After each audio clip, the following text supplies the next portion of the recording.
பூமியை அடுத்த தலைமுறைக்கு பத்திரமாக ஒப்படைக்க வேண்டும். ஒவ்வொரு மாணவர்களும் 10 மரங்களாவது நட வேண்டும். வீட்டையும் நாட்டையும் தூய்மையாக வைக்க வேண்டும். சுற்றுச்சூழலை பாதுகாக்க வேண்டும் என்பது ஒவ்வொருவரின் கடமையாகும். மரம் வளர்ப்பது மாணவர்கள் மற்றும் சமூகத்துள்ள அனைவரின் கடமையாகும். இறுதியாக சுற்றுச்சூழலை பற்றி சிறு கவிதை. இந்த உலகில் நிரந்தரமானவர் என்று எவரும் கிடையாது. நிரந்தரமானது இயற்கையும் இயற்கையின் நிகழ்வுகளும் மட்டுமே.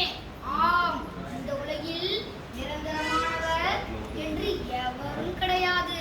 நிரந்தரமானது இயற்கையும் இயற்கை